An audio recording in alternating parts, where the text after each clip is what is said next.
হারাম খাইতে খাইতে মরলেন, আপনার আমল কবুল হওয়া বন্ধ। হারামের ভিতরে হারাম ঢুকেছে কাপড়ে, নামাজ হবে না। প্রিয় নবীজি যাকারার রাজুলা একজন ব্যক্তির কথা স্মরণ করলেন, ইউতিলুস সাফারা, বললেন সে লম্বা সফর করে মক্কা এসেছে। কাতার থেকে, দুবাই থেকে, ইয়ামান, সিরিয়া থেকে 500 মাইল ঘোড়ায় চড়ে, ওটে চড়ে, পায়ে হেঁটে এসেছে আল্লাহর ঘরের সামনে। আসা আকবরা, তার মাথার চুলগুলো এলোমেলো, তার গায়ের মাঝে ধুলিবালি। 7 দিন হাঁটছে, ইহরাম পরার পরে গোসল করার পানি পায় নাই, পুরাটা শরীরে দুলাবালি ভরা, একবারে পাগলের ভেসে উস্কু খুস্কু চুল নিয়া কাবার সামনে পৌঁছে আবেগ ধরে রাখতে পারে নাই। ইয়ামুদ্দু ইয়াদাইহি ইলাস সামা, আকাশের দিকে 2 হাত তুলে বলে, ইয়া রব্বি ইয়া রব্বি ইয়া রব, ও আমার আল্লাহ, এমন জায়গায় দাঁড়াইছি যেখানে কত নবীর পায়ের ধুলা লেগে আছে, তুমি আমারে মাফ করে দাও, আমারে তুমি এটা দাও, আমারে ওইটা দাও। আমার বাবা দোয়া চেয়েছে, মা আপনজন বন্ধু বান্ধব আসার সময় দোয়া চাইছে, আল্লাহ তাদের দোয়া কবুল করো। মনে মনে ভাবে এখানের দোয়া আল্লাহ ফেরাবে না।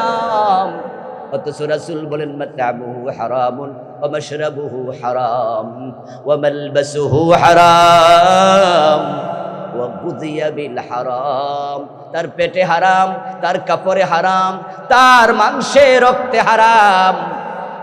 সে যে বিদ্যুতের বিল দিছে, পানি খাইছে, ওই বিদ্যুতের বিলটাও ছিল হারাম। কাবার ভিতরে ঢুকে দোয়া করুক, ফান্না ইউস্তাজাবু লিযালিক, হারাম খাইলে দোয়া কবুল হবে না।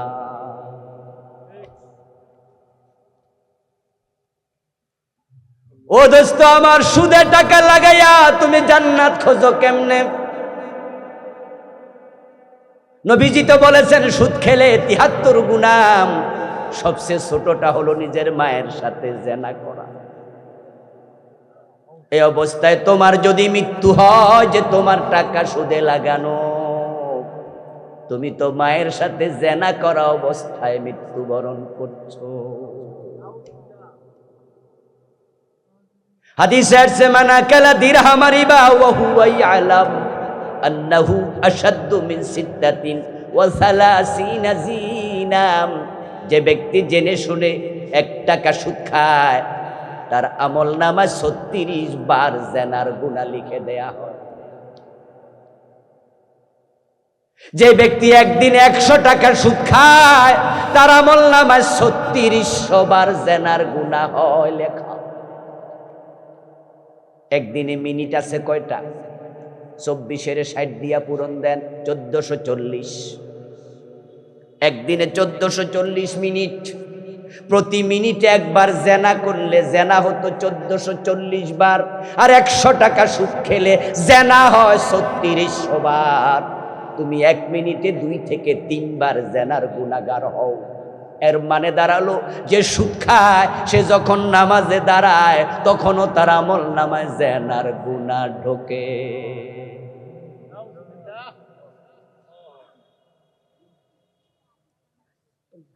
ও দোস্ত, হারামের সাথে সম্পর্ক কাট অফ করো, না হয় নামাজ রোজা ছেড়ে দাও, ভণ্ডামি করিও না। সুদ খাইবা নামাজও পড়বা, এটা ভণ্ডামি চলছে। গোশ খাইবা নামাজ পড়বা, মানুষ ঠকাইবা নামাজ পড়বা, তোমার মতো গোলাম আল্লাহর প্রয়োজন নাই। দুটো একসাথে চলবে না, যেটা আমাদের দেশে অ্যাভেলেবেল চলছে, ঠিক না? চলছে মানে অফিসে যাইয়া একবারে দাড়িওয়ালা টুপিওয়ালা অফিসার, টুপি মাথায় গোশ খায়, দাড়ি মুখে গোশ খায়। গোশ খাইতে খাইতে খাইতে খাইতে আজান আসছে কানে, হাইয়া আলাস সালাহ, জোহরের টাইম হইছে। ক্লায়েন্টকে তখন বলে, এই মিয়া দিলে তাড়াতাড়ি দেন, মসজিদে যাও। বাহ, কত বড় আল্লাহর ওলি! গোশের টাকা পকেটে নিয়া মসজিদে দাঁড়াইছে। আল্লাহু আকবার, ইয়াকা না'বুদু ওয়া ইয়াকা নাস্তাঈন। আল্লাহরে কইতাছে, আল্লাহ আপনার গোলাম আমি। আল্লাহ কয়, গোলাম পকেটে এসব কি লইয়া মসজিদে ঢুকছে? ভণ্ডামি ছেড়ে দাও। আল্লাহর সাথে ভণ্ডামি করে পার পাওয়া যাবে না। 1 টাকা হারাম ঢুকেছে শরীরে, ওই হারাম টাকা বের করো, তারপর আল্লাহকে ধরো।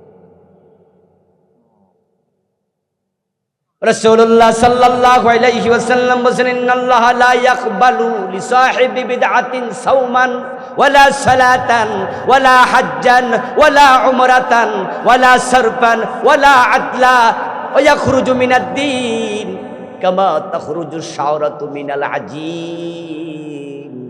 রাসূলুল্লাহ বলেন, যে ব্যক্তি বেদাতি হয়ে যায় আর নামাজ রোজা হজ যাকাত ভালো কোনো ইবাদত আল্লাহ কবুল করে না। বেদাতি দিন থেকে এমন ভাবে বেরিয়ে যায়, খামির থেকে চুল টানলে চুল যেমনে বেরিয়ে যায়। আমাদের দেশে বেদাত আছে না নাই? বেদাতের সাথে জড়িত আছেন এমন লোক আজকেও 2-4 জন আছে না নাই? হ্যাঁ, বেদাতের সাথে জড়িত আছে যারা, তারা বড় মজা নেয়, কারণ বেদাতকে খুব ভালো কইরা মজা কইরা আমল করে, দলিল দেয়, দলিল না পাইলে শেষ পর্যন্ত কয় অসুবিধা কি, যুক্তি দেয়।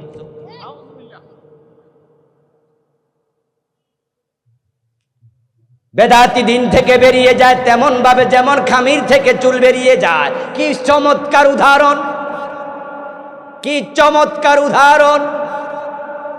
মহিলারা রুটি বানানোর জন্য খামির বানাইলো আটা দিয়া, ওই খামিরের মাঝে তাকাইয়া দেখে একটা লম্বা চুল দেখা যায়। তখন চুল সহ রুটি বানায় নাকি? আস্তে করে টান দেয়। আপনারা বলুন তো, যখন টান দিল তখন কি চুলের সাথে কোনো আটা বের হয়েছে? আচ্ছা, চুলটা বের করার পরে কি কোনো সুরঙ্গ হয়েছে? কোন জায়গা দিয়ে চুলটা বাইর হয়েছে ভালো করে না তাকাইলে কি দেখা যায়?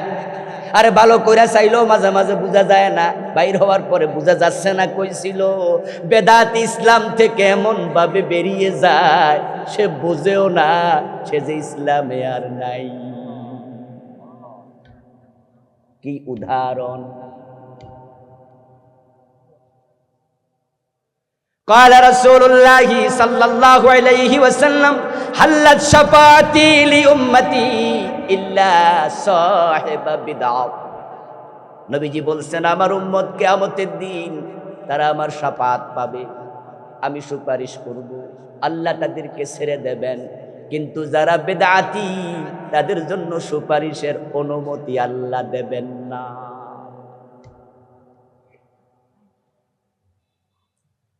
ও দোস্ত, ভালো করে শোনো, তুমি যদি বেদাতের সাথে থাকো তোমার সুপারিশ রাসূল করবেন না, আল্লাহ শাফাতের অনুমতি দেবে না।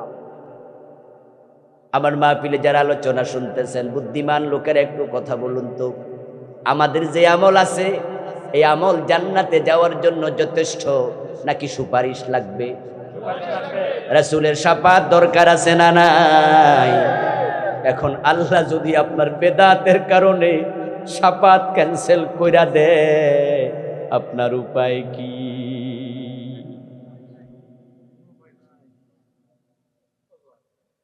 ও ভাই আমার, হাউজে কাউসারের পানির কথা শুনে আমরা সবাই লোভাতুর।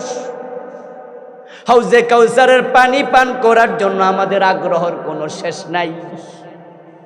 আমরা সবাই তো হাউজে কাউসারের পানি পান করতে চাই, ঠিক না? কি আগ্রহ আমাদের! কিন্তু রাসূলুল্লাহ বলেন, বেদাতীদেরকে আমি হাউজে কাউসারের পানি খাওয়াইতে পারবো না, আল্লাহ সেটা দেবেন না। আপনি সুন্নি নাম দিয়ে বেদাত করতেছেন, আর আমরা কইলে আমাদেরকে ওয়াহাবি বলে গালি দেয়, ঠিক না? গালি দিও না ভাই, গালি দিও না। আমরা তোমাদেরকে ভালোবাসি, কারণ তুমিও আমার ভাই। আমরা চাই তুমিও রাসূলের শাফাত পাইয়া জান্নাতি হও। আমরা চাই হাসরের ময়দানে তুমি এবং আমি, আমরা সবাই রাসূলের হাউজের পানি পান করব, ঠিক না? এজন্য তোমাকে বলছি, বেদাতি হলে রাসূল বলে আমার হাউজের পানি নাই, তো তোমার কি উপায়? আত্মসমালোচনা করো।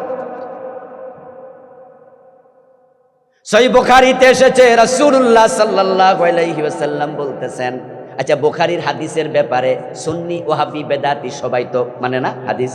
বুখারীর হাদিস শুনলে আমরা বলি ও আচ্ছা বুখারীতে আছে, হ্যাঁ, আচ্ছা ঠিক আছে। আহলে হাদিস বলেন, হানাফি বলেন, ওয়াহাবি বলেন, সুন্নি বলেন, মাযহাবি বলেন, লা মাযহাবি বলেন, কিয়ামি বলেন, লা কিয়ামি বলেন, আলিয়া বলেন, কওমি বলেন, সবার কাছে বুখারী শরীফের গ্রহণযোগ্যতা সমান। যারা আলিয়া মাদ্রাসার হুজুর তারাও বুখারীর হাদিস দিয়ে দলিল দেয়, দেয়নি? যারা কওমি মাদ্রাসার তারা দেয় না? যারা আমাদের দেশে গরম সুন্নি তারা দেয় না? আমরা যারা হালকা নরম সুন্নি আমরা তো দেই নাকি? মানে গরম সুন্নি নরম সুন্নি সবাই বুখারীর কাছে গেলে সবাই কয় ও আচ্ছা বুখারী, আচ্ছা বুখারীতে আছে। আমি সহিহ বুখারীর হাদিস শোনাচ্ছি, ক্বালা রাসূলুল্লাহ সাল্লাল্লাহু আলাইহি ওয়াসাল্লাম আনা ফারতুকুম ইয়াওমাল কিয়ামাতি আলাল হাউস। নবীজি বলছেন আমি কিয়ামতের দিন তোমাদের সবার আগে হাউজে কাউসারের সামনে হাজির থাকবো। সুবহানাল্লাহ পড়েন। কয়েকটা জায়গায় রাসূল সবার আগে চলে যাবেন, তার মাঝে একটা হলো মিজান, একটা হলো ফুলসেরাত, আর একটা হলো হাউজে কাউসার। আল্লাহর হাবিব বলেন আমি তোমাদের সবার আগে হাউজে কাউসারের সামনে চলে যাব, ওখানে গিয়ে আমার উম্মতকে হাউজের পানি পান করাতে থাকবো। আমার উম্মতেরা যে একবার সেখান থেকে এক গ্লাস পানি পান করবে, লা ইয়াজমাউ আবাদা, কোনদিন আর পিপাসা লাগবে না। মা হুয়া শাদ্দু বিয়াদাম মিনাল লাবান ওয়া আহলা মিনাল আসাল।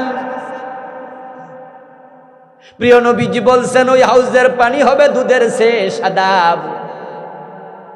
মধুর সে মিষ্টি, আতিয়াবু মিনাল মিস্ক, মিস্কের চেয়ে অধিক সুগন্ধিযুক্ত। এমন পানি পৃথিবীতে নাই। আমরা তো নিয়মিত পানি পান করি, পানির আলাদা একটা স্বাদ আছে, পানির মাঝে মধুর মতো মিষ্টতা নাই। পানির কালার একটা নিজস্ব কালার আছে, পানির কালার দুধের মতো নয়। পানির মাঝে কোনো নরমাল গন্ধ থাকে না, কিন্তু রাসূল বলে আমার হাউজের পানি এত ব্যতিক্রম, এটা দুধের চেয়ে সাদা, মধুর চেয়ে মিষ্টি, এটা মিশকে আম্বরের চেয়ে অধিক সুগন্ধযুক্ত হবে। আমার উম্মতেরা লাইন ধরে দাঁড়াবে, আল্লাহর ফেরেশতারা তাদেরকে হাউজের পানি বন্টন করতে থাকবে। তবে সেখানে কোনো যানজট লাগবে না, মানব জট লাগবে না।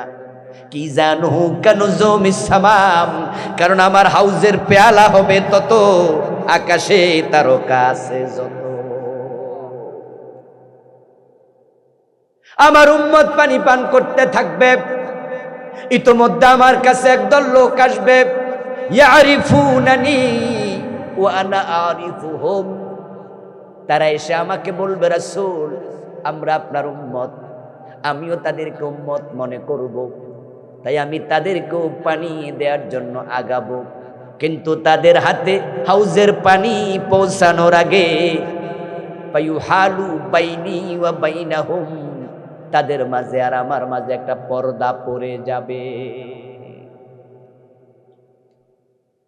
ফাকুলু ইন্নাহুম মিন্নি, আমি তখন আওয়াজ দিয়ে বলবো কি হলো, তারা তো আমার উম্মত, কেন পর্দা পড়ে গেল, কেন পানি দিতে পারলাম না?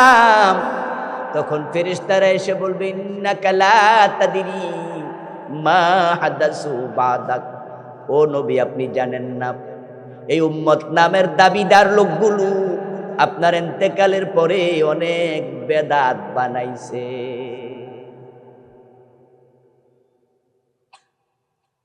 আল্লাহর নবী নামাজ শিখাইছে, আল্লাহু আকবার বলে নামাজ শুরু হবে, মনে মনে নিয়ত করবে। আর এই লোকগুলো আপনার ইসলামের মাঝে আঙ্গুল ঢুকাইয়া দিছে। তারা নাওয়াইতু আন উসাল্লি লিল্লাহি তাআলা আরবা রাকাত, তারা এই জাতীয় নিয়ত আরবিতে তারা বানাইছে। নবী মুহাম্মদ আপনি আজান শিখাইছেন হযরত বেলালকে, হযরত আবু মাহজুরা রাদিয়াল্লাহু তাআলা আনহুমা, এই দুইজন বড় বড় সাহাবীকে আপনি আজান শিখাইছেন। আপনার আজান শুরু হয়েছে আল্লাহু আকবার দিয়া, আর এই লোকগুলো আজানের আগে দুরূদ শরীফ ঢুকাইয়া দিছে। ও রাসূল, আপনি ঈদ করেছেন দুইটি, ঈদুল ফিতর, ঈদুল আজহা, আর তারা নিজেরা ঈদে মিলাদুন নবী বানায়া স্লোগান দিছে সকল ঈদের সেরা ঈদ ঈদে মিলাদুন নবী। ও নবী, আপনার ইসলামটাকে তারা ওলট পালট করে দিছে। আপনি রেখে এসেছেন ইসলাম, আপনার ইসলামে ছিল চোর ধরে হাত কাটো, আর তারা 54 বছর দেশ চালাইছে মুসলমান, একটাও চোরের হাত কাটে নাই। আপনার ইসলামের মাঝে ছিল জেনা করলে 100 বেত লাগাও, বিবাহিত হলে পাথর মারো। তারা 54 বছর দেশ চালাইছে বাংলাদেশ, একটা জেনাকারীর বিচার কোরআনের আইনে করে নাই। আপনার ইসলামে ছিল মদ পান করলে 80 বেত লাগাতে হবে। তাদের দেশে হেরোইন, ফেন্সিডিল, ইয়াবা, প্যাথেডিন, আরো কত মাদক খাইছে মানুষ। আপনার হাদিসের আলোকে তারা এই বিচার একদিনও করে নাই। আপনার ইসলামটাকে লোকগুলো বিকৃত করে ছেড়ে দিয়েছে। রাসূল বলেন, আল্লাহ পর্দা ফেলে দেবে এমন মানুষকে হাউজের পানি পান করতে আল্লাহ দেবেন না। আমার সামনে আপনারা যারা আছেন, হাউজে কাউসারের পানি খাইতে হলে বেদাত করা যাবে, ইসলামের বিধানের বাহিরে যাওয়া যাবে। আমরা যখন বলি চোর ধরে হাত কাটতে হবে, তখন তো আপনাদের কাছে মনে হয় আমরা যে হুজুরদেরকে দাওয়াত দিয়ে আনছিলাম তাফসীর মাহফিলে, হুজুরদের সারাদিন শুধু রাজনীতি করে গেছে। রাজনীতি, কোরআন শরীফ ক্ষমতায় নিতে হবে, চোর ধরে হাত কাটতে হবে। এত চোর ধরে হাত কাটার শখ কেন হুজুরের? ও দোস্ত, চোর ধরে হাত কাটা এটা নফল না ফরজ? এটা শুধু রাজনীতি না, ইবাদত। তো রাসূলের ইসলাম তুমি উল্টা চলবা কিভাবে? তোমাকে তো রাসূল হাউজের পানি দেবে না, সে কেমনে জান্নাত পাবে? এই জন্য আমাদের রাজনীতি নিছক রাজনীতি না। আমরা পেটের ধান্দায় রাজনীতির কথা বলি না, আমরা পকেট ভারী করতে রাজনীতির কথা বলি না। গত 5 বছরে যারা কোরআনের রাজনীতির, গত 5 মাসে যারা কোরআনের রাজনীতির কথা বলে 1 টাকা চাঁদাবাজি করেছে প্রমাণ পাবেন না। গত 15 বছর চাঁদাবাজি ছিল কিনা? কথা বলবেন না। গত 15 বছর চাঁদাবাজি ছিল কিনা? এই 15 বছর যারা চাঁদাবাজি করেছে তারা কি এখন ক্ষমতায় আছে? ওরা কি বাড়িতে ঘুমাচ্ছে না দড়ির উপরে আছে? কিন্তু এই 5 মাসে ওরা তো নাই। তাহলে সাদা কি বন্ধ আছে না সাদা চলমান? তো সাদা তুলতেছে কেডা? তাহলে আরেক দল আছে না নাই? আরে কইলে তো খেপা যায়, গায়ে আগুন লেগে যায়। আমাদের মিজান আজহারি ভাই বলছিল এক মাহফিলে, এক দল আগে খাইছে, আরেক দল নতুন করে খাওয়ার ধান্দা করছে, ওদের গায়ে আগুন লেগে গেছে। তোমাদের কি নাম লইছিল? তো তোমার গায়ে আগুন লাগে কেন? উনি তো কারো নাম লয় নাই, আগুনটা লাগলো কেন গায়ে? আমরা বাস্তবেও তা দেখতে পাচ্ছি। চাঁদাবাজি বাংলাদেশে বন্ধ হয়নি, টেন্ডারবাজি বন্ধ হয়নি। ছাত্ররা 2000 প্রাণ দিয়েছে। এই দেশের বৈষম্য দূর করে আমরা ছাড়বো ইনশাআল্লাহ। আমরা পেটের চিন্তা রাজনীতি করি না, রাজনীতির কথা বলি না। আপনাদের কাছে আমার জিজ্ঞাসা, রাসূলুল্লাহর জীবনে রাজনীতি আছে না নাই? প্রিয় নবী সাল্লাল্লাহু আলাইহি ওয়াসাল্লাম 10 বছর মদিনা চালালেন কোরআন দিয়ে। তাহলে আমাদের বাংলাদেশটা আমরা একদিনও কোরআন দিয়ে চালাইতে পারলাম না। আমরা কোরআনওয়ালারা কোরআন দিয়ে দেশ চালানোর কথা বলবই, থামাতে পারবা না। ভালো লাগলেও বলবো, ভালো না লাগলেও বলবো। এদেশের নাগরিক, আমাদেরকে বলতে দিতে হবে, জেলে দিলে সেখানে গিয়েও বলবো। প্রিয় নবী বলছেন, ফাকুলু সুকান লিমান গায়্যারা বাদি। যখন ফেরেশতারা বলবে ইয়া রাসূলুল্লাহ এগুলো সুবিধাবাদী, আপনার ইসলামকে তারা বিকৃত করেছে, যাহা ছিল না তাহা বানাইছে, আর যাহা ছিল তার কিছু কিছু বাদ দিছে।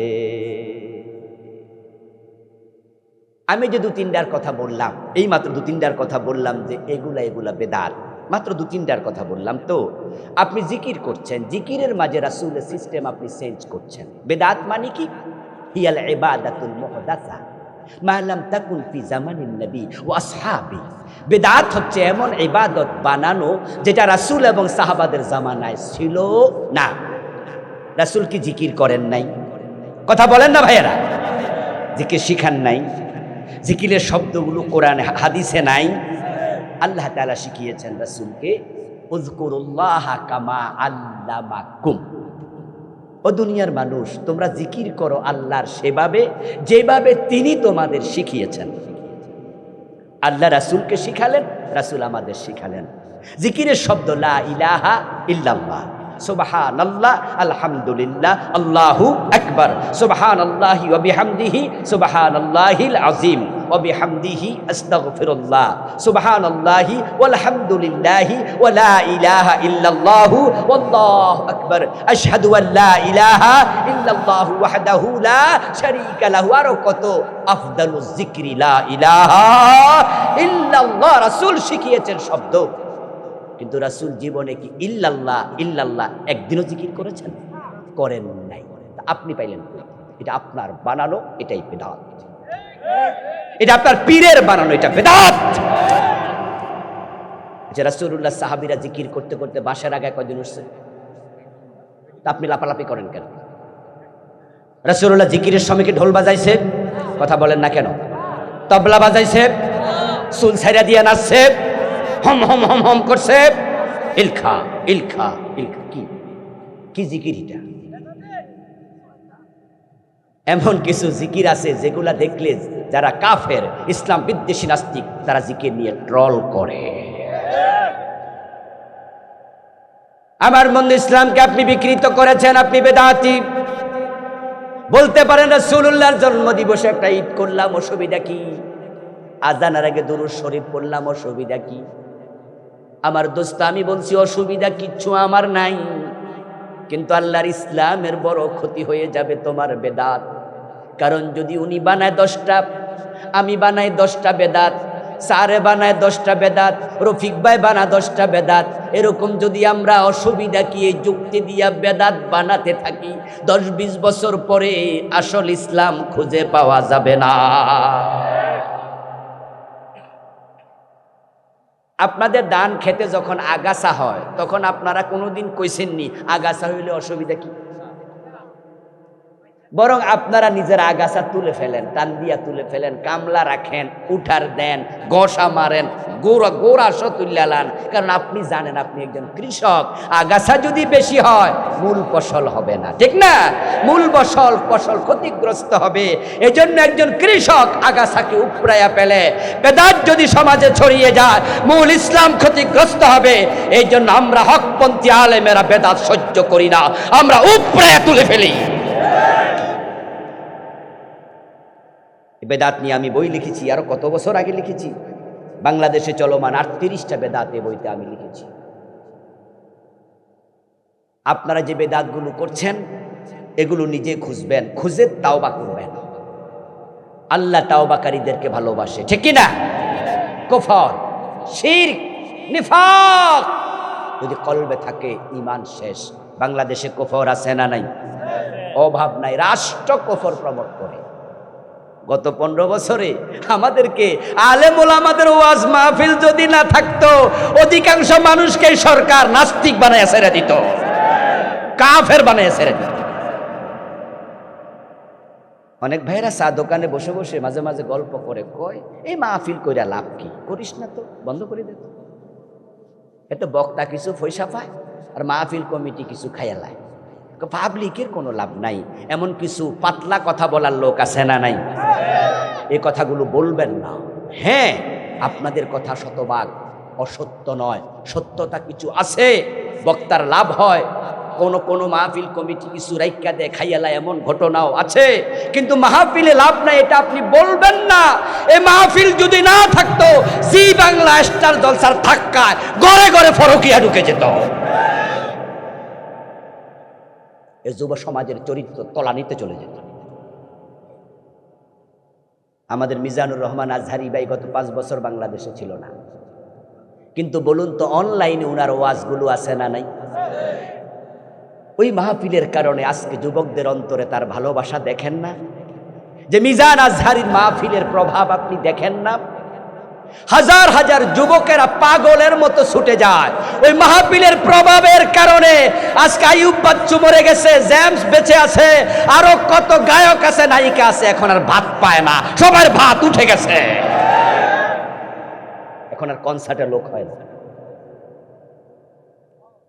আজ থেকে 20 বছর পিছনে যান, 20-30 বছর আগে আমরা যখন ছাত্র ছিলাম, 30-35 বছর আগে আমরা দেখতাম যে গ্রামে গ্রামে সরকারি হইতো, 2 ফাট হইতো, মহিলা আসতো, পুরুষ আসতো, মাইক হাতে নিয়া এই দল আরেক দল, 2 দল পালা গান, জারি গান, সারি গান এগুলো কইতো। এই মিয়া বলো তো দেখি আলিফ সোজা কেন?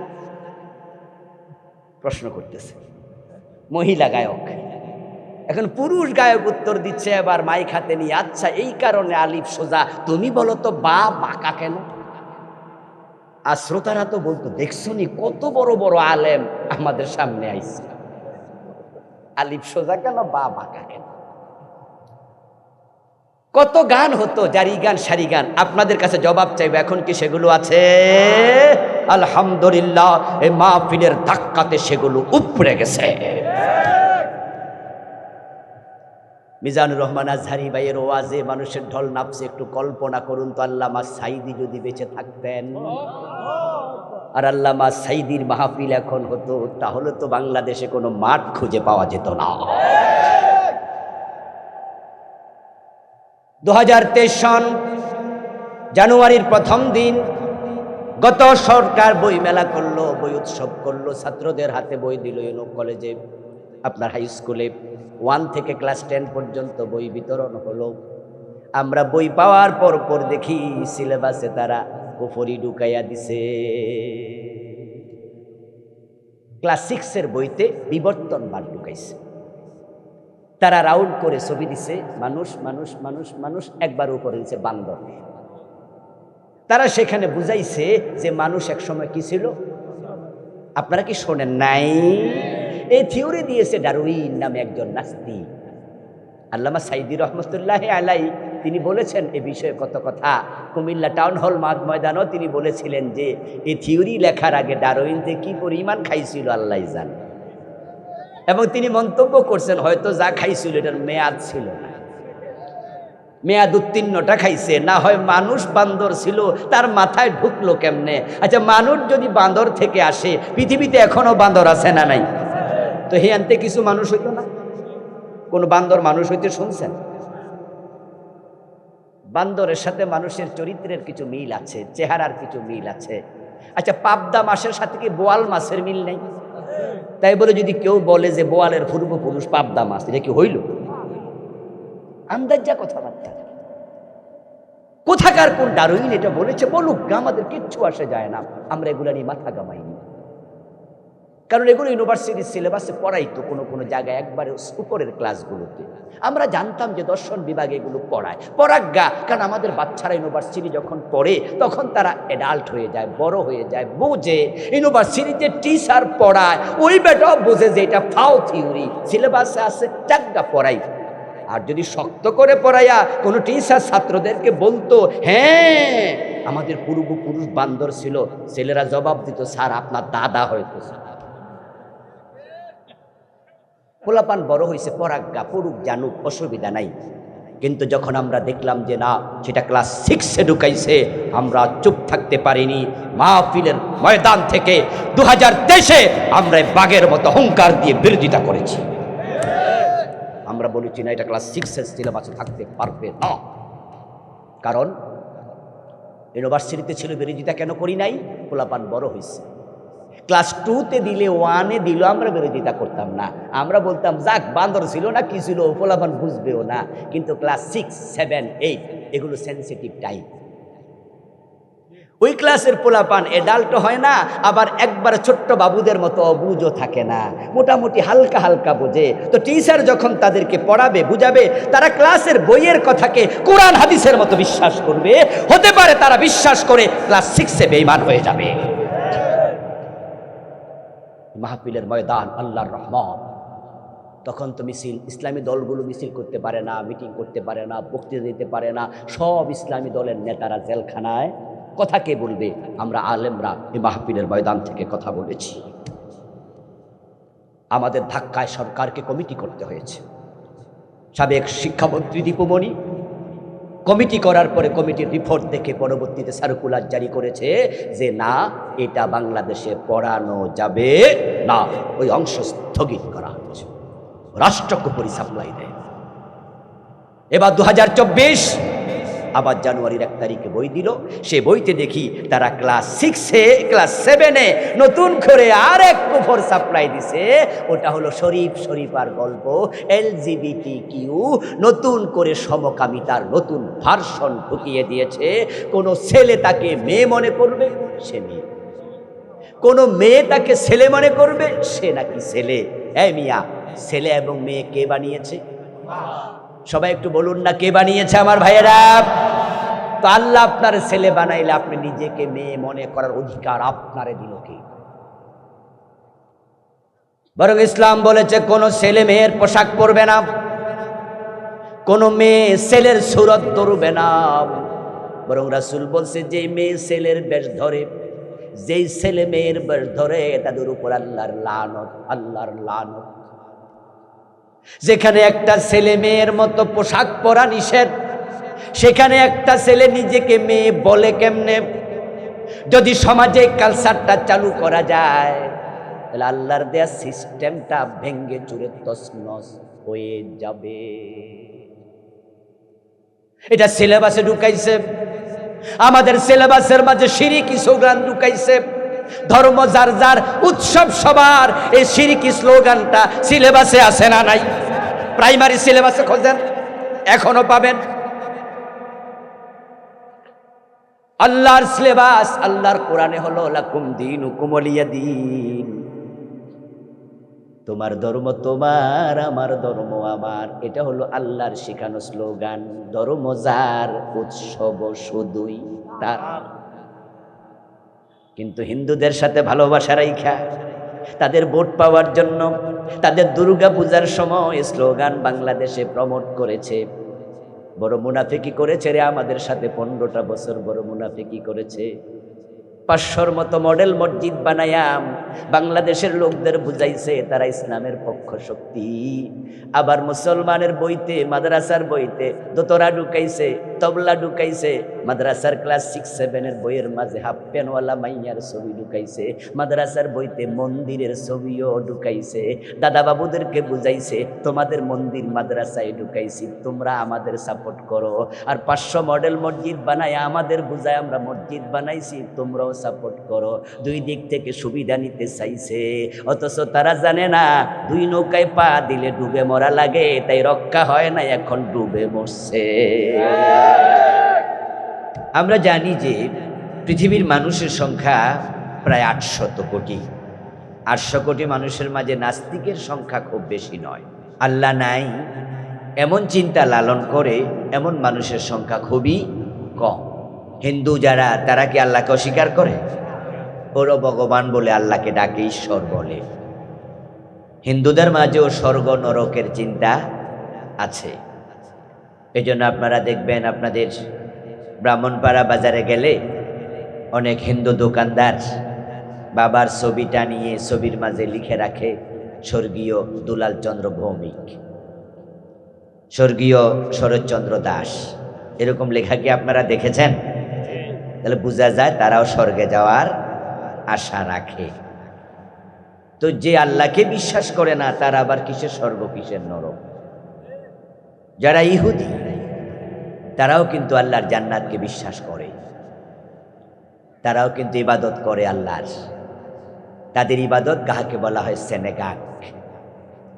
তারা সপ্তাহে একদিন শনিবার তারা ইবাদত করার জন্য তাদের উপাসনালয়ে যায়, তারা আল্লাহকে মানে। যারা খ্রিস্টান তাদের উপাসনালয়ের নাম হলো গির্জা, চার্চ। তারাও সপ্তাহে রবিবারে তাদের গির্জায় যায়। যারা বৌদ্ধ তাদের উপাসনালয়ের নাম হলো প্যাগোডা। তাদের কিতাবের নাম কি? ত্রিপিটক। তারাও আল্লাহকে বিশ্বাস করে। এজন্য বৌদ্ধদের মাঝে কিছু লোক আছে ভিক্ষু, যারা তাদের খোদাকে খুশি করার জন্য নিরামিষ ভোজী হয়। তারা গোস্ত খায় না, মাছ খায় না, শুধু সবজি খেয়ে জীবন ধারণ করে। এবং তারা গৌরবর্ণের পোশাক পরে, মাথার চুলগুলো কামিয়ে ফেলে। শুধুমাত্র তারা কমলা রঙের, গাঢ় কমলা রঙের পোশাক পরে, দুটি পোশাক এক টুকরো পরিধান করে আর এক টুকরো গায়ে দেয়। এবং বৌদ্ধ ভিক্ষু যারা, তারা বিয়েটা পর্যন্ত করে না। তাদের ধারণা হচ্ছে নারী অচ্ছুত, নারীদেরকে গায়ে হাত দিলে স্রষ্টা নারাজ হয়। নাউজুবিল্লাহ বলেন। হিন্দুদের মাঝেও কিছু সন্ন্যাসী আছে যারা গৃহত্যাগী, ওদেরকে আমরা বলি ঋষি। আপনারা এই শব্দটি শুনে থাকবেন। হিন্দু সন্ন্যাসীদের মাঝে এমন সন্ন্যাসী পর্যন্ত আছে যারা আল্লাহর এই দুনিয়ার কাপড় চোপড় পর্যন্ত গায়ে দেয় না, একেবারে 100% কাপড়বিহীন চলে। ওরা বলে দুনিয়া দরকার নাই, আমরা স্বর্গে যেতে চাই। এই জন্য তাদের ঘর নাই, বাড়ি নাই, বিবাহ শাদী করে না, এবং তারাও হয় নিরামিষ ভুজি, মাছ মাংস খায় না, এবং তারা কাপড়টা পর্যন্ত পরিধান করে না। আল্লাহকে পাওয়ার জন্য তারাও পাগল। খ্রিস্টানদের মাঝে আছে ফাদার্স। খ্রিস্টানদের চার্চে পাওয়া যায় নান। নান হচ্ছে মহিলা যারা বিবাহ করবে না, শুধু সাদা পোশাক পরবে, গলার মাঝে তারা ক্রুশ চিহ্ন ধারণ করে চলে, পুরাটি জীবন তারা গির্জায় কাটিয়ে দেয়। ফাদার আছে, বিয়ে করে না, পুরা জীবন গির্জায় কাটিয়ে দেয়, আল্লাহকে খুশি করার জন্য ঘর সংসার ত্যাগ করেছে। আমার বন্ধু মুসলমানের মাঝেও আছে কিছু লোক দরবেশ, নাম শুনছেন? মুসলমানের মাঝেও একই চিন্তা লালন করছে, যাদেরকে আমরা বলছি উনি দরবেশ মানুষ। গায়ের জামা কাপড় ময়লা, 7 দিনে একবার গোসল করে না, গায়ের মাঝে উৎকট দুর্গন্ধ পর্যন্ত হয়ে যায়। আবার এমন ময়লা কাপড় পরিধানকারী, আবার এমনও আছে কাপড়টাই পরে না, পুরা ল্যাংটা থাকে। ওই লোক মারা গেল, ল্যাংটা পীরের মাজার বানায়া দেয়। আসেনি বাংলাদেশে? ল্যাংটা পীরের দরগা, ল্যাংটা পীরের তাকিয়া, ল্যাংটা পীরের মাজার। এমনকি আপনারা শোনেন নাই? এর মানে পীর উনি। দেখছেন নি শব্দটা কি? ল্যাংটা পীর। খ্রিস্টানদের মাঝে আছে সন্ন্যাসী হয়ে গেল তারা, ইহুদিদের মাঝে আছে সন্ন্যাসী হয়ে গেল তারা, বৌদ্ধদের মাঝে আছে তারা সন্ন্যাসী হল, হিন্দুদের মাঝে আছে তারা সন্ন্যাসী হল। একই চিন্তা মুসলমানের ভিতরও কে বা কারা ঢুকাইয়া দিছে। যে বেটা ল্যাংটা থাকে সেও নাকি ফির, মারা গেলে তার নামে মাজার হয়ে যাচ্ছে। এই যে বিভ্রান্তি আজকের পৃথিবীতে আছে, এই বিভ্রান্তির অপনোদন সমাধান দরকার আছে না নাই? এখন যারা খ্রিস্টান ধর্মের মানুষ, ইহুদি, বৌদ্ধ, হিন্দু ধর্মের মানুষ, ওই মানুষদের মাঝে মা বাবার খেদমত করে, ওই মানুষদের মাঝে ওজনে কম দেয় না, মালে ভেজাল দেয় না। হিন্দু, বৌদ্ধ, ইহুদি, খ্রিস্টানদের মাঝে ন্যায় বিচার করে, সুদে টাকা লাগায় না, মানুষকে ঠকায় না, পরোপকারী এমন কিছু মানুষ তাদের মাঝেও আছে না নাই? এখন তারা যে ভালো মানুষ, তারা যে ত্যাগ তিতিক্ষার বিশাল উপহার সামগ্রী মানুষের সামনে উপস্থাপন করে, নিজে যা কামায় সবটা আল্লাহর রাস্তায় সাদাকা করে দেয়। এবং আপনারা জেনে আশ্চর্য হবেন, আন্তর্জাতিক সেবা সংস্থা রেড ক্রস, এই রেড ক্রস পুরাটাই খ্রিস্টান কর্তৃক পরিচালিত। হাজার হাজার কোটি টাকা প্রতি বছর তারা রেড ক্রসে ডোনেট করছে, এবং এই টাকা দিয়া তাম পৃথিবীতে শত শত হাসপাতাল তারা চালাচ্ছে, অসহায় মানুষের ঘর বাড়ি বানিয়ে দিচ্ছে। আমার আলোচনার ধারাটা কোন দিকে যাচ্ছে এবার শোনাই। এই যে দান করছে, হারাম খাচ্ছে না, দুনিয়া পুরা ত্যাগ করে সন্ন্যাসী সেজে গেল, তাই বলে কি হিন্দু খ্রিস্টান আল্লাহর জান্নাত পাবে নাকি? আল্লাহর অসংখ্য ভালো বান্দা আছে, যে ভালো বান্দাদের আল্লাহ কোনো নেক আমল কবুল করেন না। সূরা আল কাহফের 103 নম্বর আয়াত আল্লাহ তাআলা 1450 বছর আগে দুনিয়াবাসীর প্রতি মেসেজটাই দিয়েছেন, যারা ভালো আমল করার পরেও আখিরাতে জাহান্নামী হবে। কুল হাল নুনাব্বিউকুম বিল আখসারিনা আমালা, ও নবীজি আপনি বলুন, আমি কি তোমাদেরকে এমন কিছু মানুষের খবর দেব নাকি যেই মানুষগুলো আমলের দিক থেকে ক্ষতিগ্রস্ত, আমল করেছে কিন্তু আমল আল্লাহ পর্যন্ত পৌঁছে নাই,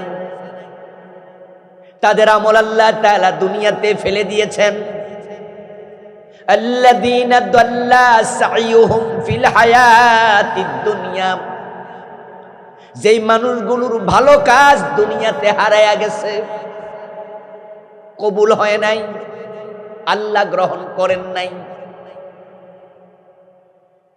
ওয়াহুম ইয়াহসাবুন, অথচ ওই মানুষগুলো মনে করে আন্নাহুম ইউহসিনুনা সুনআ, তারা সবাই ভালো কাজ করে চলছে, তাদের আমল যে কবুল হয় না, আল্লাহ যে ফেলে দেয়, এটা তারা টেরও পায় না।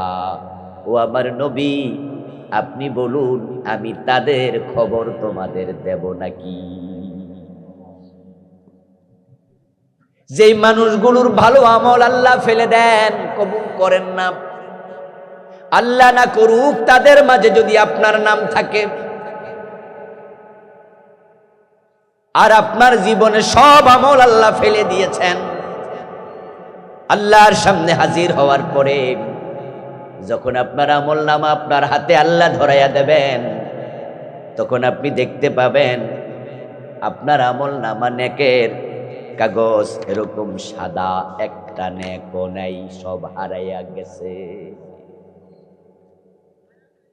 এখন আল্লাহর সামনে যাওয়ার পরে যদি আপনি টের পান, আর আপনি আল্লাহকে প্রশ্ন করেন যে আল্লাহ আমি তো মা বাবারে ভাত খাওয়াইছি, আমি তো কত গরিব মানুষকে টাকা পয়সা দান করেছি, আমি তো শীতের সকালে ফজরের নামাজ পড়ার জন্য মসজিদে গেছি, আমি তো চৈত্রের দুপুরেও রোজা ভাঙি নাই, আমি তো 5 লাখ টাকা খরচ করে হজ করার জন্য মক্কায় গেছি, হুজুররা বলেছে 1 টাকা দান করলে 10 টাকার সওয়াব হয়, আমি তো হিসাব করে করে যাকাত দিয়েছি, ও আমার রব আমার আমল নামা সাদা কেন, খালি কেন?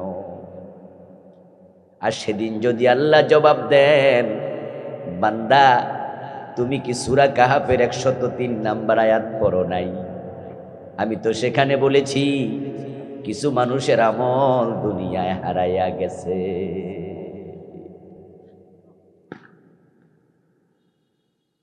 তুমি তো তাদের একজন, তোমার আমল তো দুনিয়াতে শেষ। আপনি সেদিন আর্গুমেন্ট করতে পারবেন, কথা বলতে পারবেন, কথা বলার সুযোগ আল্লাহ দেবেন। আল্লাহ সেদিন আপনাকে বলবেন তুমি তো শেষ করেছো তোমার নিজেকে। আপনি বলবেন আল্লাহ আমার অপরাধ কি আমি দেখতে চাই। এবার আপনার পাপের আমল নামা যেটা সেটা আল্লাহ খুলে দেবেন, দিয়ে বলবেন দেখ তোর আমল নামার মাঝে এই এই কাজ আছে, এই এই কাজ করলে আমি কারো আমল আর নেই না। আপনি বুঝে ফেলবেন তখন। কিন্তু সেদিন বুঝে লাভ হবে কি? নতুন করে আমলের কোনো সুযোগ কি আর আছে? তবে হ্যাঁ, মানুষ সেদিন আল্লাহকে বলবে। কোরআনে আল্লাহ বলছেন তারা সেদিন বলবে ওয়ালাউ আন্না লানা কাররাতান ফানাকুনা মিনাল মুমিনিন, ও আমার রব একটা বারের জন্য সুযোগ দাও, আমি ভালো মুমিন বান্দা হব। আমি তোমার জন্য তো সন্ন্যাসী সেজেছিলাম, তোমার জন্য তো আমি খাবার দাবার পর্যন্ত ভালো করে খাই নাই। মুসলমানরা রোজা রাখে, আমিও তো রোজার মতোই ছিলাম, নিরামিষ ভুজি ছিলাম। ও আল্লাহ, আমি তোমাকে খুশি করার জন্য কত কিছু করলাম, বিয়ে শাদী পর্যন্ত করলাম না। আল্লাহ তখন বলবেন, পাগলা বান্দা, আমি রাসূলকে আদর্শ বানাইছি, তাকে আদর্শ না মেনে মন মতো আমল করেছ, মন মতো চললে আমল কবুল হয় না। আমার রাসূল আদর্শ হয়ে তিনি আমাদের শিখাইছেন, লাউ কুনতু আমারা আহাদিকুম আন ইয়াসজুদা লিআহাদিন লা আমারতুন নিসা আন ইয়াসজুদনা লিয়াজওয়াজিহিন। যদি দুনিয়ার কোনো মানুষকে সেজদা করার জন্য আমি আল্লাহ অনুমতি, আমি রাসূল বলতাম, তাহলে আমি নারীদেরকে বলতাম স্বামীদেরকে সেজদা করো। কিন্তু আমি নবী মুহাম্মদ মানুষ হয়ে মানুষের সেজদা গ্রহণ করার অনুমতি কাউকে দেই নাই। রাসূলুল্লাহকে সেজদা করার জন্য সাহাবারা অনুমতি চেয়েছিলেন। একদিন প্রিয় নবীজি একটা উটের সামনে দাঁড়িয়েছিলেন। উটটা রাসূলুল্লাহ সাল্লাল্লাহু আলাইহি ওয়াসাল্লামের পায়ের সাথে ওই উটের মুখ লাগাইয়া গুনগুন শব্দ করছিল। প্রিয় নবীজি সাল্লাল্লাহু আলাইহি ওয়াসাল্লামের পায়ের সাথে যখন উট তার ঠোঁট লাগাইয়া দিল, তখন সাহাবারা বলছে, ইয়া রাসূলুল্লাহ, উট যদি আপনার কাছে এমন বিনয়ী হতে পারে, তাহলে আমরা আপনার কাছে কেন মাথা নত করব না? আমাদেরকে আপনি অনুমতি দিন। রাসূলুল্লাহ জবাব দেন, না না, ইবাদতের মালিক শুধু আল্লাহ। অথচ আমাদের বাংলাদেশে এই মসজিদে গিয়ে আল্লাহর সেজদা দেয়, আবার দরবারে যাইয়া পীরের পায়ে সেজদা দেয়, এমন নামাজি 2-4 জন আছে না নাই? যেই লোকটা পীরের পায়ে সেজদা দিল, বলুন তো তার ঈমান আছে না শেষ? যে মাজারে সেজদা দিল সে মুমিন না মুশরিক? অথচ এই লোকটাই কিন্তু জুমার নামাজ পড়ছে, এই লোকটাই তার মা বাবার সেবা করছে, এই লোকটাই আবার ফকির গেলে তাকে ভিক্ষা দিচ্ছে। মনে মনে ভাবছে তার নামাজ, তার রোজা তাকে জান্নাতে নিয়ে যাবে। কিন্তু যেই লোকটা ঈমান হারাইয়া ফেলছে, যার ঈমান নাই, তার নেক আমল আর একটাও কবুল হয় না। যখন কোনো মানুষের ঈমান চলে যায়, তখন তার বাকি জীবনটা সব বরবাদ। ঈমান হলো একের মতো, নেক আমল হলো তার ডান পাশে শূন্যের মতো। একের ডানে যদি একটা শূন্য দেন কত হবে? সবাই বলুন। 2টা দিলে, 3টা দিলে, এবার 1 মুছে দেন, শূন্য শেষ, মূল্যহীন। আল্লাহর কত বান্দা শিরিক করেছে, কুফর করেছে, নেফাকে ইতিকাদি অন্তরে লালন করছে, আবার লোকটা নামাজও পড়ে, কি লাভ হবে? কি লাভ হবে? 5 ওয়াক্ত নামাজি হাজী সাহেব আল্লাহর আইনের কথা শুনলে চেহারা কালো হয়ে যায়। আল্লাহর আইনের পক্ষে যারা কথা বলে তাদেরকে উল্টা রাজাকার বলে গালি দিয়ে দেয়। এমন আছে না নাই? আল্লাহর আইনের বিরুদ্ধাচরণ যে করে, সাথে সাথে তার ঈমান শেষ। যেই লোকটা ঈমান হারা হয়ে যায়, বেঈমান হয়ে যায়, ওই লোক নামাজ রোজা করে আর কি লাভ? সব আমল হারিয়ে গেল। এবার লোকটা আল্লাহ তাআলাকে বলবে, হ্যাঁ প্রভু, বুঝেছি, আমি শিরিক করেছি, আমি কুফর করেছি, এখন তুমি আমার দুনিয়া একটা বারের জন্য পাঠাও, ফানাকুনা মিনাল মুমিনিন, আমি ঈমানদার হয়ে ফিরে আসব। আল্লাহর কাছে বলবে, আমারে আরেকবার পাঠাও দুনিয়ায়। আপনার একটু আওয়াজ দিয়া বলুন তো, দুনিয়ায় পাঠানো হবে? কোন সুযোগ আর আছে? সব শেষ, ভুল করেছ। কোন কারণে, কোন কুফর, কোন শিরিক, কোন নেফাক আমাদের ঈমান ধ্বংস করে দিচ্ছে? কোন কারণে আমাদের আমলগুলো বাতিল হয়ে যাচ্ছে? আজকে আলোচনা শুনে যদি আমরা বুঝি যে এই ভুলে আমিও আছি, এখনো তওবার সুযোগ আছে কিনা? এই জন্য এখন বুঝলেন, পরে বুঝলিয়া লাভ নাই। আল্লাহর অসংখ্য বান্দা শিরিক দেখে কিয়ামতের দিন আল্লাহ তাআলাকে বলবে আমলনামায় শিরিক আল্লাহ দেখায় দেবে, এই শিরিক তুমি করেছো, এই কুফর তুমি করেছো। আমাদের দেশের নেতারা, এই তো নির্বাচন হবে কিছুদিন পরে, হয়তো 1 বছর 6 মাস 2 বছর পরে নির্বাচনের আগে দেখবেন আপনাদের এই বড়দর্শী এলাকাতেও, এই ব্রাহ্মণপাড়াতেও কত নেতা মুসলমানের সন্তান মাইক হাতে নিয়ে হাজার মানুষের সামনে শিরিক করবে। মাইক হাতে নিয়ে আমাদের নেতারা বলে জনগণ সকল ক্ষমতার উৎস। এই কথা বলার মতো নেতা আমাদের এলাকায় আছে না নাই? আল্লাহর কসম, আল্লাহর কসম, এই চিন্তা যেই লালন করবে তার ঈমান শেষ, ও বেটার সব শেষ করে ফেলেছে। আমার দেশের সংবিধানের এটা অংশ। ডক্টর কামাল যখন সংবিধান লেখে তখন সাবরেন্টির মালিক জনগণকে বানাইছে, সার্বভৌমত্বের মালিক মানুষ জনগণ, জনগণ ক্ষমতার মালিক, জনগণ ক্ষমতার উৎস। এটা আমার সংবিধানে লেখা। অথচ আল্লাহর কোরআনে আল্লাহ তাআলা বারবার বলেছেন ক্ষমতার মালিককে, আন্নাল কুওয়াতা লিল্লাহি জামিআ, নিশ্চয় সব ক্ষমতার উৎস হলেন আল্লাহ। তাবারাকাল্লাযী বিয়াদিহিল মুলক, বরকতময় সে আল্লাহ যার হাতে রাজত্ব। রাজত্ব কার? কুলিল্লাহুম্মা মালিকাল মুলক, আপনি বলুন ও আল্লাহ তুমি হচ্ছে রাজত্বের মালিক। রাজত্বের মালিক কে? বলতেছেন কে? আর সংবিধান বলছে কি? আমার নেতা বলতেছে কি?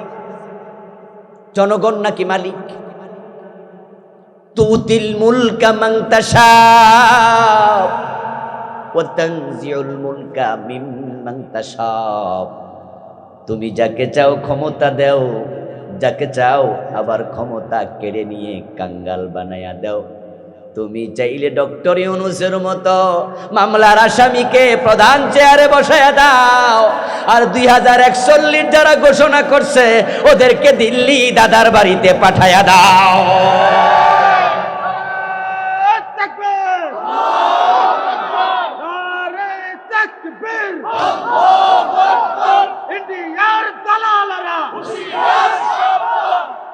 আমার প্রিয় ভাইয়েরা, জনগণ ক্ষমতার মালিক, এই শিরকি আকীদা থেকে ফিরে আসা দরকার আছে না নাই? এই জন্য আমরা সংবিধান পরিবর্তনের কথা বলছি। আলহামদুলিল্লাহ, আমরা বছরের পর বছর, যুগের পর যুগ এই সংবিধান পরিবর্তনের কথা বলে আসছি। এটা ভালো করে গ্রহণীয় হয় নাই, কিন্তু আলহামদুলিল্লাহ অগাস্ট বিপ্লবের পরে এখন নতুন সরকারও সংবিধানের ব্যাপারে ভাবতেছে। কেউ বলতেছে সংস্কার, কেউ বলতেছে নতুন করে লিখো। আমরা দাবি তুলতে চাই এই সংবিধান সরাইয়া কোরআনকে সংবিধান বানায়া দাও। এই সংবিধান শিরিক মিশ্রিত সংবিধান, এই সংবিধান কুফরি মিশ্রিত সংবিধান। আল্লাহ বলছে ও নবী আপনি বলুন, কুল আপনি বলুন আল্লাহুম্মা ও আল্লাহ মালিকাল মুলকি, রাজত্বের মালিক তুমি। আর মাইক হাতে নিয়ে নেতা কয় জনগণ, সাথে সাথে ঈমান শেষ। এই নেতা আল্লাহর সামনে গিয়ে সেদিন বলবে আল্লাহ এই কথা বললে ঈমান চলে যায়, এটা আমি জানতাম না। ওয়া মা কুন্না না'মালু মিন সু, কোরআনে আল্লাহ বলছেন সেদিন সে বলবে আমি এমন খারাপ আমল আমি করতাম না, এ কথা আমার মুখে আমি আনতাম না। আমি বুঝি নাই পীরের পায়ে সেজদা দিলে ঈমান চলে যাবে। কেমনে বুঝবে? ভণ্ড পীরের খপ্পরে তো পড়েছে। আমরা তো বলে আসছি ইবাদতের মালিক আল্লাহ, সেজদার মালিক আল্লাহ, কিন্তু তাদের পীর কইছে এটা সেজদায়ে তাজিমি, অসুবিধা নাই দিতে থাকো।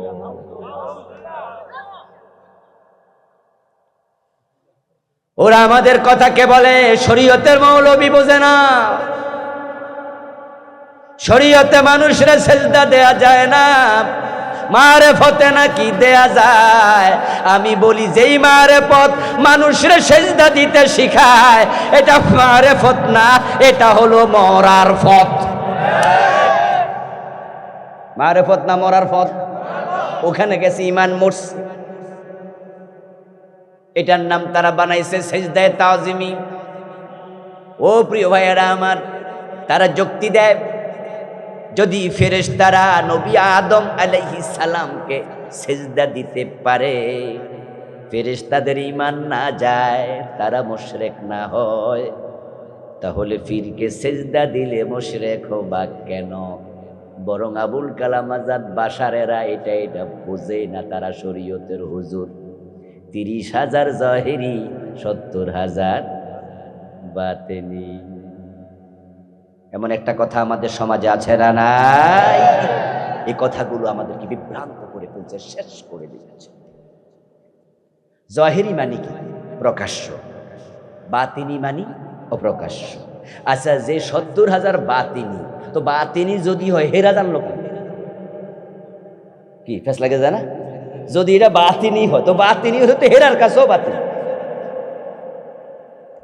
হেরা নাকি বাতিনিটা জানা লাইছে, তো যেটা জানা লাইছে এটা বাতিনি আসেনি, জহেরি হয়ে গেছে না? আমার দোস্ত, আপনাদের মনেও প্রশ্ন আসতে পারে, আদম আলাইহিস সালামকে ফেরেশতারা সিজদা করলো, তাহলে শিরিক হলো না কেন? তার উত্তর হলো, আদম আলাইহিস সালামকে সিজদা করার জন্য ফেরেশতাদেরকে অর্ডার করেছেন কে? তো ফির সাহেব যে সিজদা নিল, হেরে সিজদা দিতে আল্লাহ কই কইছে এটা দেখাক। তো আদমেরটা হের লগে লাগায় কেন?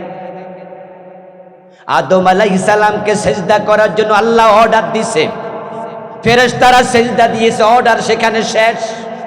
নবী আদমের সময় ভাই বোনে বিবাহ জায়েজ ছিল, ঠিক না? এখন ওই দলিল দিয়ে যদি ফির সাহেব তার বোনের বিয়ে করে, মানুষ পিটাইব না?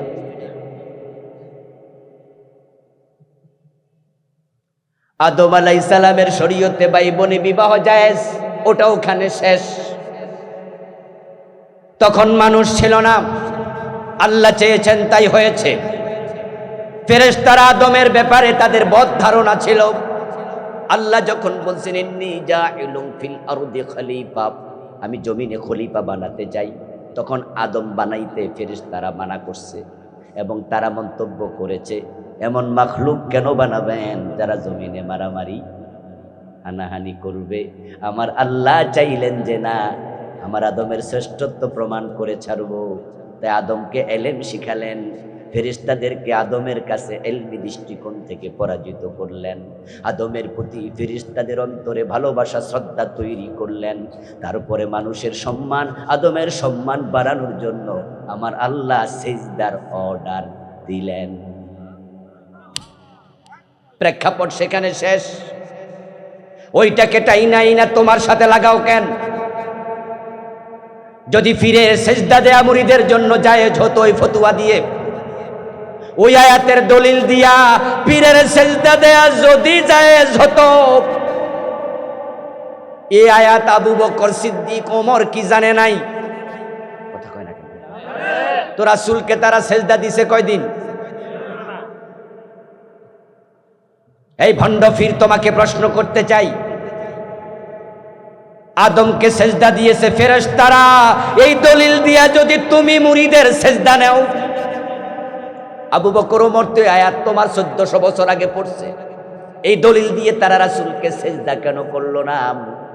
আপনাদের কাছে আবার জিজ্ঞাসা করবো, আপনারা একটু বলুন তো, পীর হিসাবে বর্তমান ভণ্ড পীর হেতে বড় না রাসূল বড়? মুরিদ হিসাবে আবু বকর ওমর বড় না তারা বড়? তো এত বড় মুরিদ, এত বড় পীর, এই দলিল দিয়া তারা তো পীরের সিজদা করে নাই। রাসূলুল্লাহর মতো বড় পীর নাই, আবু বকর ওমরের মতো বড় মুরিদ নাই। এখন হাসরের ময়দানে তারা বলবে, আল্লাহ ওই ভণ্ড পীরের ভুল ব্যাখ্যার কারণে আমি ঈমান হারাইছি। যদি আমি জানতাম ফিরকে সেজদা দিলে ঈমান যায়, আমার সব আমল বরবাদ, তাহলে সেজদা দিতাম না। জনগণ সকল ক্ষমতার উৎস, এই স্লোগান দিলে ঈমান চলে যায়, এই স্লোগান আমি দিতাম না। আমি জানতাম না, আমার ছেড়ে দাও। আল্লাহ বলবে না না, সুযোগ নাই, কারণ জানা নফল না ফরজ। তো জানলি না কেন?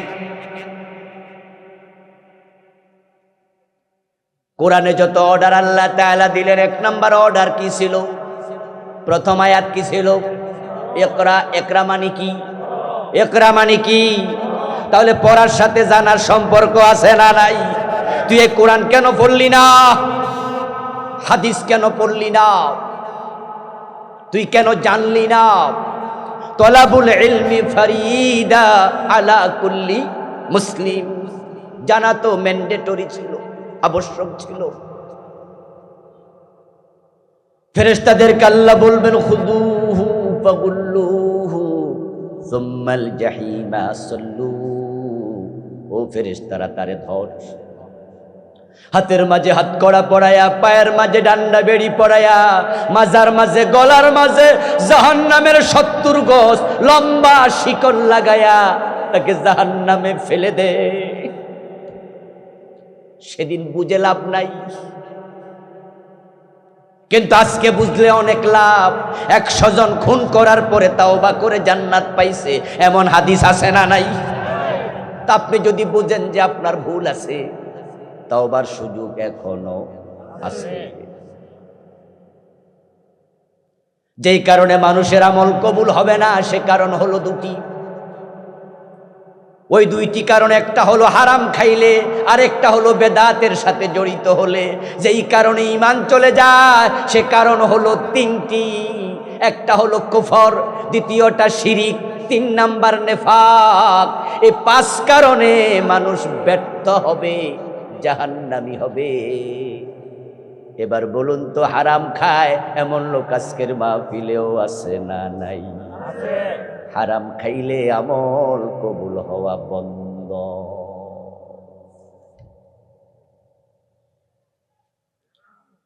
قال رسول الله صلى الله عليه وسلم من اشترى ثوبا ب10 دراهم فيه درهم حرام لم يقبل الله له صلاته ما دام عليه।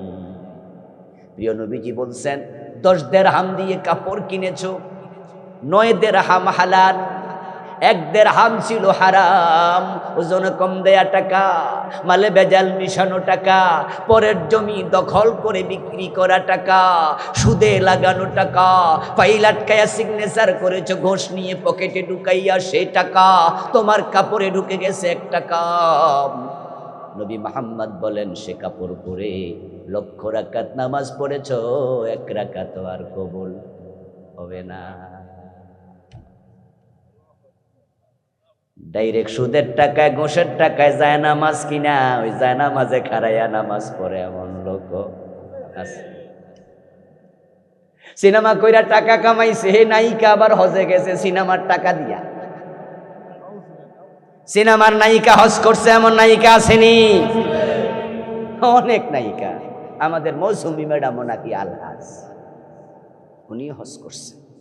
কিছুদিন আগে দেখলাম যে টেলিভিশন সাক্ষাৎকারে ওনাকে সাংবাদিক প্রশ্ন করছে যে আপনার শেষ কয়টা ইচ্ছার কথা বলুন। উনি বলছে, তাহলে শেষ কথা বলবো আমার ইচ্ছা। সাংবাদিক আবার বলতেছে, আমার ভিডিওটা অন করা আছে, আমি থাকবো না। আপনি বলেন একা একা ভিডিও রেকর্ড হোক, আমরা পরে শুনবো। আমাদের সামনে বলতে আপনি হয়তো একটু কুণ্ঠিত হতে পারেন, এজন্য আপনি একা একা বলেন যা বলতে চান। শেষ ইচ্ছা কি? উনি বলছে, আমার শেষ ইচ্ছা হলো আমার মৃত্যুর পর যেন কেউ আমার চেহারা না দেখে। উনি বাবারে, কত বড় আল্লাহর ওলি! জীবিত অবস্থায় পুরা শরীর দেখায়, মরার পরে চেহারা যেন। কনসেপশনের ভুলটা কোথায়? কনসেপশনের ভুলটা কোথায়? এই মহিলা আল্লাহকে ভয় যদি না করত, বিশ্বাস না করত, আখিরাতে জান্নাত জাহান্নাম আছে এই চিন্তা না থাকতো, তাহলে এই কথাটা বলতো না। চিন্তা আছে, কিন্তু চিন্তার মাঝে ভুল ঢুকেছে। ও বেটি, মরার পরে পর্দা ফরজ না, মরার পরে তোরে দেখা অন্যের জন্য হারাম, তোর আর হুকুম থাকে না, তোর শরীয়ত মরার আগেই, ঠিক কিনা? আমরা যখন মরে যাই তখন আমাদের দায়িত্ব শেষ। এখন আমারে গোসল দেয়া, আমার জানাজার নামাজ পড়া, আমারে কাপন দাপন করা, এগুলোকে আমার দায়িত্ব না, জীবিত দেন। আমার দায়িত্ব শেষ, আমার কাজ শেষ। উনি বলতেছে আমার মরার পরে যেন কে চেহারা না দেখে। আশ্চর্য হলাম, আরে মরার পরে পাবলিকে তোমার যদি চেহারা দেখে তোমার কোনো গুনাহ নাই, কারণ তোমার দায়িত্ব শেষ। কিন্তু জীবিত অবস্থায় দেখলে তোমার গুনাহ আছে না নাই? তাহলে পর্দাটা কখন দরকার? আর সে বলছে মরার পর। এই বুঝে শুধু মৌসুমী আফা একা নাই, এই বুঝে আমরাও আছি। আপনাদের এই বড়দশিয়া গ্রামে একজন লোকের শালি মারা গেল, বয়স 16 থেকে 17।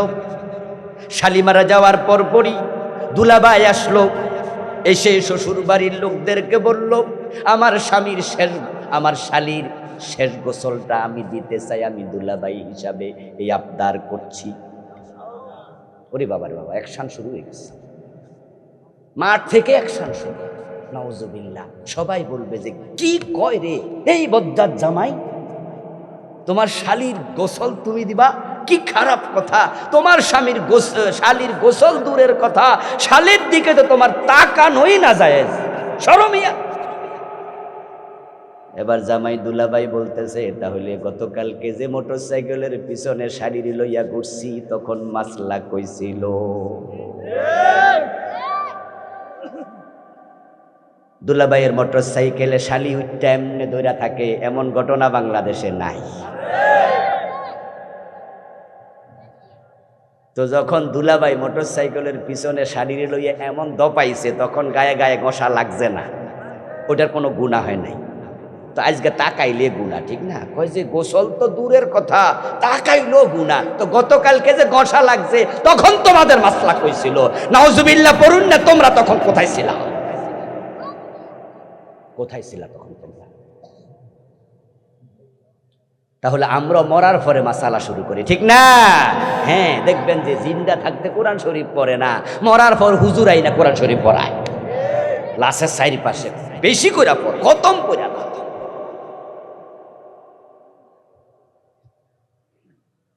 আমার প্রিয় ভাইয়েরা, আল্লাহর কাছে সেদিন বলবেন কোনো লাভ নাই। ফিল শুনতে এসেছিলেন, চা কালকেও খাওয়া যাবে, চলে আসুন। আমরা ইনশাআল্লাহ বেশিক্ষণ কথা বলবো না। খায়রুল কালামি মা কাল্লা ওয়া দাল্লা ওয়ালা মাল্লা। শ্রেষ্ঠতম কথা হলো যা সংক্ষিপ্ত হবে এবং দলিল ভিত্তিক হবে এবং যা মানুষের বিরক্তির উদ্রেক করবে না। আমরা ইনশাআল্লাহ কোরআন এবং সুন্নাহ থেকেই দলিল ভিত্তিক কিছু কথা বলার চেষ্টা করব। বলেন ইনশাআল্লাহ। প্রিয় দিনী ভাইরা, আমি আপনাদের সম্মুখে পবিত্র কোরআন মাজিদ থেকে সূরাতুল কাহাফের 103 এবং 104 দুটি আয়াতে কারিমা তিলাওয়াত করেছি। প্রিয় নবীজি সাল্লাল্লাহু আলাইহি ওয়াসাল্লামের পবিত্র মুখ অনুসৃত একখানা ছোট্ট হাদিসে নববী পাঠ করেছি। আল্লাহ তাআলা তৌফিক দান করলে এখান থেকে কিছু কথা বলবো ইনশাআল্লাহ।